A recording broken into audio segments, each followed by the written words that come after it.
Father Dexter Nobelfranca is among 44 people whose pilgrimage to Jerusalem, the Holy Land, from St. Patrick Catholic Church in Memphis, Tennessee, was cut short by destruction. On Saturday, the group heard the missiles over the Israeli capital and it triggered a frightening realization, he told the Memphis Commercial Appeal, part of the USA Today network. "I never thought in my life I would see war, but it's really happening here," Nobelfranca said. "Please pray for our safe travel home and the peace here in the Holy Land, especially the innocent people from Israel and Palestine that are dying."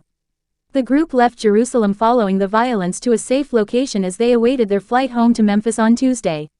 The struggle to come home, and the fear for loved ones left behind in the deadly war zones of Gaza and Israel, is very real for many Americans as the world watches the violence abroad unfold.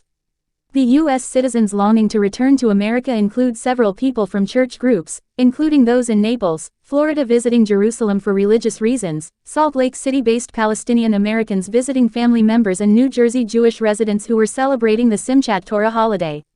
They told the USA Today network that their trips turned from a tranquil, joyous crusade away from home into a catastrophic nightmare from which they needed to swiftly escape. Some Palestinian Americans told CNN they were abandoned by the U.S. Embassy and told to use the Rafah crossing into Egypt if conditions were safe. Now panicked, they are struggling to return to the U.S. as American Airlines cancel flights into and out of Tel Aviv and Israel escalates strikes on the Rafah border crossing path between Gaza and Egypt.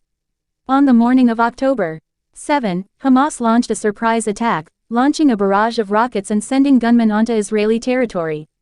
In response, Israeli Prime Minister Benjamin Netanyahu and the Israeli cabinet declared a retaliatory war against Hamas and ordered its military factions in Gaza to undertake a complete siege. Islamic leaders have sent airstrikes into Gaza City, destroyed buildings including a 14-story tower and threatened to cut off essential needs including electricity, access to food and fuel, the news outlet Al Jazeera reported. More than 1,600 people, including at least 14 Americans, have been killed so far and many others are missing. At least 900 people from Israel and at least 765 people have been killed in Gaza, according to Israel's Army Radio and the Gaza Health Ministry, CNN and CBS News reported. The tension derives from decades of conflict between Palestine and Israel, which has left tens of thousands of people dead and even more displaced, Al Jazeera reported. Delta Airlines, American Airlines and United Airlines have halted flights into and out of Tel Aviv's Ben Gurion Airport, joining several other airlines around the world, said representatives from the airlines.